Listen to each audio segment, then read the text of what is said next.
Me llamo Beatriz Morales. Tengo 62 años.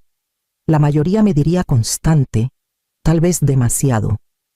Me gusta que mis días sean tranquilos, mi casa en orden, mi café medido al gramo. Después de 35 años como contadora, la precisión se convirtió en mi forma de mantener la calma. Esa noche en Oaxaca era cálida, lo suficiente para dejar las ventanas abiertas. Los jazmines afuera comenzaban a florecer. Su aroma se colaba por las mosquiteras y se mezclaba con el zumbido del ventilador de techo. Rafael había pasado después de la cena con su esposa. Leonor dijo que quería pasar un rato. Solo nosotros. Eso ya era raro. Rafael casi nunca visitaba sin hablar de algún asunto financiero. Y esa noche se sentía diferente. Mamá dijo, poniendo 2 tazas en la mesa de la cocina: «Siempre te ha gustado el chocolate caliente». Sonrió, pero su sonrisa no llegó a los ojos. Noté cómo su mandíbula estaba tensa, como si contuviera el aliento. Leonor, detrás de él, retorcía el anillo en su dedo. Levanté la taza, pero me detuve. El olor llegó primero, chocolate intenso, pero debajo, un dulzor metálico extraño que me revolvió el estómago. Almendras amargas, o algo parecido. Solías ponerle vainilla, dije con ligereza. Se encogió de hombros. Quise probar algo nuevo. Mientras él se giraba para enjuagar una cuchara, actué sin pensar. La taza de Leonor estaba intacta a su lado. La deslicé hacia mí y puse la mía en su lugar. Un movimiento sencillo, silencioso e invisible. Mi pulso retumbaba en mis oídos. Cuando Rafael se dio la vuelta, levantó su propia taza. «Anda», mamá dijo, «tómala mientras está caliente». «Ya voy», murmuré, forzando una sonrisa. Hablamos unos minutos de nada su negocio, las reparaciones de la casa que prometió terminar. Leonor finalmente dio un sorbo a la taza que le dejé. No pasaron ni 20 minutos antes de que empezara a toser, luego a ahogarse. Su silla rasgó fuerte contra el azulejo. Rafael la sostuvo mientras se deslizaba al suelo. Su rostro cenizo, los ojos en blanco. Me quedé paralizada junto a la mesa, la taza intacta temblando en mi mano, el olor a almendras subiendo otra vez del vapor. Afuera, los jazmines se mecían en la brisa nocturna, y a lo lejos, una sirena comenzó a sonar. La cocina se convirtió en un caos antes de que pudiera respirar de nuevo. Rafael estaba arrodillado junto a Leonor, gritando su nombre, con las manos temblando tanto que apenas podía sostenerla. Su pánico llenaba la habitación crudo, urgente, pero extrañamente hueco, como si parte de él estuviera actuando para el ruido. Cuando llegaron los paramédicos, las luces rojas intermitentes pintaron las ramas de jazmín afuera de la ventana en tonos carmesí. Trabajaron rápido, con voces secas y profesionales. «¿Qué comió? ¿Qué tomó?», preguntó uno. «Solo chocolate caliente», balbuceó Rafael. «Todos tomamos», quise hablar, pero mi garganta estaba seca. Sacaron a Leonor en una camilla, su cabeza ladeada, los labios pálidos. Rafael la siguió de cerca, con el rostro bañado en lágrimas. Cuando la puerta se cerró y la casa quedó en silencio, me quedé en medio de la cocina, oyendo solo el zumbido bajo del refrigerador. El aire aún olía débilmente a chocolate, y a ese aroma de almendras amargas que me revolvía el estómago. 3 tazas estaban en la encimera, una volcada, con restos de lo que Leonor no tragó, otra a medio tomar, la de Rafael, la tercera intacta, la mía. El vapor aún subía levemente de su superficie. La miré, incapaz de moverme. Los detalles comenzaron a ordenarse en mi mente. Cómo insistió en que tomara primero, cómo rondó la estufa, cómo Leonor dudó antes de beber. Me dije que era el shock haciéndome pensar así, que ninguna madre debería imaginar a su hijo capaz de hacer daño. Aún así, cuando finalmente tomé la taza, mis manos temblaban, y el olor a almendras amargas volvió, inconfundible y frío. No dormí esa noche.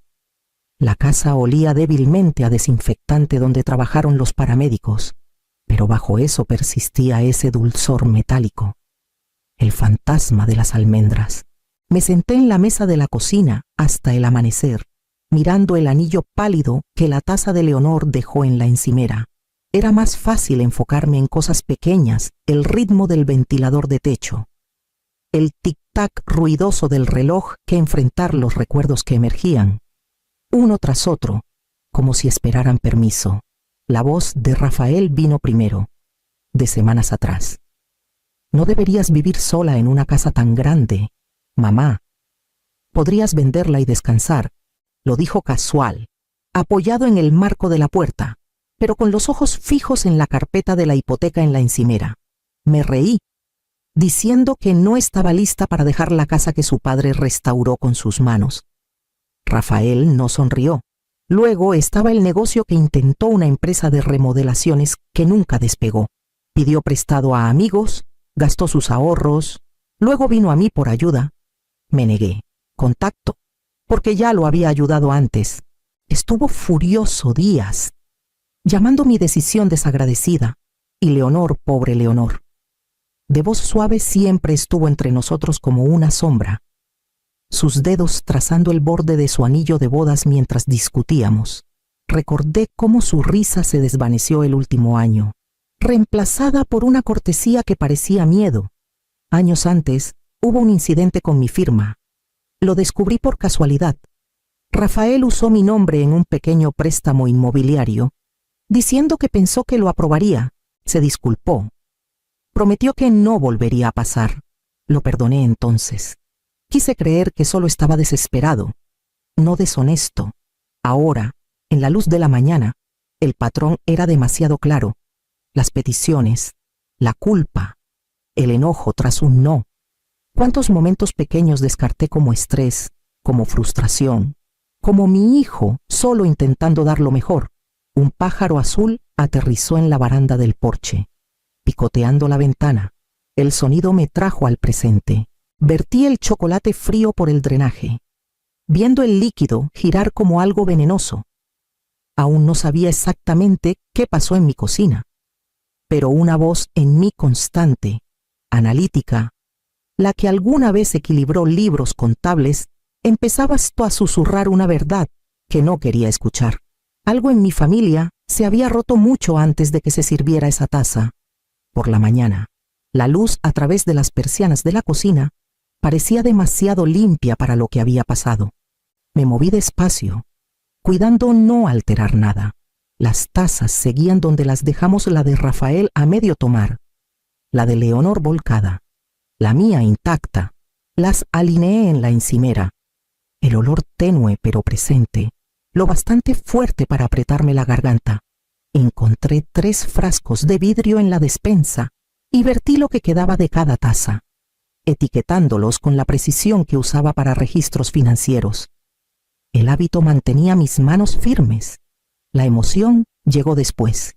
Al tirar las servilletas de papel, algo blanco llamó mi atención en el bote de basura, un recibo arrugado de Ferretería Guzmán, fechado el día anterior.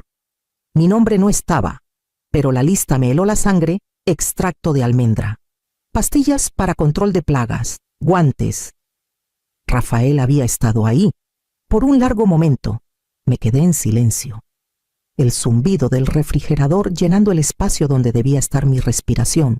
Luego caminé al teléfono en la pared y marqué un número que no usaba en años. Recordé a mi vecina, la doctora Alejandra Torres, quien una vez me capacitó en seguridad química. Alejandra, soy Beatriz. Le expliqué todo con cuidado, racionalmente, omitiendo el temblor en mi voz. Cuando mencioné el olor a almendras, ella guardó silencio. Beatriz, dijo al fin, su tono suave pero urgente, eso es cianuro. No toques esas tazas otra vez y llama a la policía. Le agradecí, aunque mi voz no parecía mía. Colgué y me quedé mirando los frascos alineados en la encimera, cada uno con el mismo líquido oscuro. Afuera, una campana de iglesia sonó al otro lado del río, su eco temblando en la casa silenciosa. Para el mediodía, la casa se sentía más pequeña, como si las paredes se hubieran cerrado a mi alrededor. Lavé la encimera 2 veces, pero el recuerdo de ese olor no se iba. Cuando sonó el teléfono, di un salto. Beatriz, dijo una voz familiar, medida y cortés. Soy Guillermo Vargas, el abogado de mi difunto esposo. No había hablado con él en meses. Espero no molestarte, continuó. Pero algo llegó a mi escritorio que no me pareció correcto. Pensé que debías saberlo. Explicó que esa mañana presentaron un nuevo poder notarial, supuestamente firmado por mí, otorgando a Rafael control total de mis finanzas. Es imposible, dije, apretando el teléfono. Lo supuse, respondió Vargas. La firma no es tu letra, aunque está cerca. Rafael lo entregó en persona. Dijo que estabas muy cansada para ir. Faltaba el sello del notario, lo que levantó sospechas. Hizo una pausa. Hay más. El banco me llamó para confirmar una refinanciación de tu propiedad, con Rafael como copropietario. La detuve hasta verificar los documentos. Por un momento, la habitación se inclinó. La calma que había construido las rutinas. El orden se rompió en un instante. Gracias, logré decir. Por favor, no lo contactes hasta que te diga. Colgué y me senté en la mesa de la cocina donde habían estado las tazas. Mi mente cambió al modo de trabajo el instinto de contadora de documentar. Preservar evidencia, construir un rastro claro de la verdad. Reuní todos los frascos, el recibo, las notas de mi llamada con Alejandra y ahora la de Vargas. Etiqueté cada sobre por fecha y hora. Luego abrí el archivero donde guardaba los papeles familiares y saqué todo con el nombre de Rafael, solicitudes de préstamos, reparaciones, hasta cheques de cumpleaños. Las páginas olían a polvo y tinta. Cada una contaba una historia de confianza, de oportunidades que di y de cómo él había estudiado mis hábitos, mi letra, mi bondad. No solo planeó tomar lo que era mío, se preparó para que yo no estuviera. El hospital olía a antiséptico y lluvia. Llegué justo después del amanecer, con una bolsa de papel con ropa que Leonor probablemente nunca usaría. Una enfermera me guió por un pasillo estrecho, entre el murmullo de máquinas y voces bajas. Leonor estaba despierta cuando entré, su piel del color del pergamino, los ojos rodeados de ojeras. Un tubo fino alimentaba el líquido claro en su brazo. Al verme, su boca tembló. Señora Morales, susurró. No quise, y su voz se quebró. Dejé la bolsa en la silla y me senté a su lado. No fuerces las palabras, dije en voz baja. Necesitas descansar. Pero ella negó con la cabeza, apretando la sábana con ambas manos. Tengo que decírtelo. Mereces saberlo. Su confesión llegó a trompicones, cada frase cayendo como piedra. Rafael estaba desesperado desde hacía meses, ahogado en deudas que nunca me mencionó. La convenció de que el dinero del seguro lo arreglaría todo, que tras el accidente estarían libres. Dijo que lo resolvería todo, dijo Leonor, con lágrimas deslizándose en su cabello. No le creí al principio, pero él seguía diciendo que sería sin dolor, solo dormir. Ni lo sentirías. Mis manos estaban cruzadas en mi regazo. Las miré en lugar de a ella. El leve temblor en mis dedos, la cicatriz de cuando Rafael tenía 10 años y me corté abriendo un juguete de cumpleaños. Ese recuerdo parecía de otra vida. Pensé que bromeaba, continuó, hasta que trajo la botella y me dijo que me callara. ¿Por qué no lo detuviste? Mi voz era calma, aunque me sorprendió. Lo intenté, dijo, pero dijo que si hablaba, haría que pareciera que yo ayudé. La habitación estaba muy quieta, más allá del vidrio. La luz gris suavizaba los bordes de todo, el mundo difuminándose como tinta en agua. Leonor buscó mi mano, tentativa. Lo siento tanto, susurró. Dejé que sus dedos tocaran los míos. No sentí enojo, ni ganas de alejarme, solo un vacío profundo y frío, como la marea retrocediendo antes de una tormenta. Lo negará, dijo al fin, pero te juro, lo planeó todo. Asentí una vez, porque ya lo sabía. El detective Antonio llegó a la casa 2 días después. Era un hombre alto, con ojos cuidadosos que veían más de lo que dejaban ver. Al abrir la puerta, se quitó el sombrero como si entrara a una iglesia. Señora Morales, dijo, gracias por llamar. Solo necesitamos repasar algunas cosas. Tenía todo listo en la mesa del comedor, los frascos etiquetados, el recibo de la ferretería, el sobre del abogado, copias de cada documento que Rafael falsificó. El orden me daba calma. Siempre había sido mi forma de sobrevivir al caos. El detective revisó cada artículo sin comentar. Sus manos enguantadas se movían con suavidad, casi con respeto. Hizo lo correcto, dijo al fin. Necesitaremos esto como evidencia. Asentí. Hagan lo que deban. Miró alrededor de la casa las fotos familiares. La simetría cuidadosa de los muebles, la pulcritud que ya no significaba consuelo. ¿Está su hijo aquí? Llegará pronto, dije. Todavía no sabe que he juntado las piezas, aunque la sospecha brillaba en sus ojos. Afuera, el viento susurraba entre los encinos. El sonido me recordó las tardes de verano cuando Rafael era pequeño, persiguiendo luciérnagas en el patio. También guardé esos frascos entonces para la luz. Cuando finalmente llegó al driveway, observé desde la ventana cómo el patrullero se estacionaba detrás. Bajó, frunciendo el ceño ante los extraños en el porche. Mamá, su voz se quebró, mitad confundida, mitad asustada. El detective Antonio se acercó con calma, mostrando su placa. Rafael Morales está bajo arresto por intento de homicidio y falsificación. Por un momento, Rafael no se movió. Luego soltó una risa corta, afilada, que no pertenecía al niño que crié. Tú los llamaste, se suponía que confiarías en mí. Abrí la puerta. La luz del sol cayó sobre su rostro, dura e implacable. Lo hice, dije suavemente. Por eso casi me matas. Los oficiales lo llevaron al auto. No miró atrás. Cuando se fueron, la calle quedó en silencio, salvo por el zumbido bajo de los insectos y el leve crujido del columpio del porche. Cerré la puerta, puse la palma contra la madera y dejé que la quietud se asentara a mi alrededor como ceniza. Las semanas pasaron en un borrón de mañanas grises y noches inquietas. Leonor se recuperó lentamente, su voz más suave ahora, sus movimientos cuidadosos, como si el mundo se hubiera vuelto frágil bajo sus pies. Se mudó con su hermana al otro lado de Oaxaca, dejando solo una nota de agradecimiento escrita con letra temblorosa. Rafael seguía detenido. El detective Antonio llamó una vez para actualizarme, su tono medido y distante. Palabras como evidencia, audiencia y custodia flotaban por la línea, pero apenas me alcanzaban.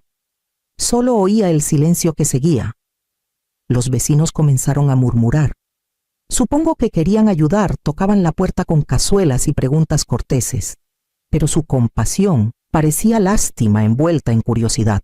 Por las noches, la casa se volvía insoportablemente silenciosa. Despertaba a horas extrañas, esperando escuchar pasos o el zumbido del auto de Rafael en el driveway. Una noche sin dormir, encontré una caja vieja con cosas de su infancia en el fondo del closet. Adentro había dibujos escolares, tarjetas de Navidad, una cinta descolorida y una hoja doblada, con su letra torcida, receta de chocolate de mamá. El papel olía levemente a chocolate y polvo. Había dibujado 2 tazas, una grande, una pequeña y un corazón entre ellas. Tracé las líneas con el pulgar.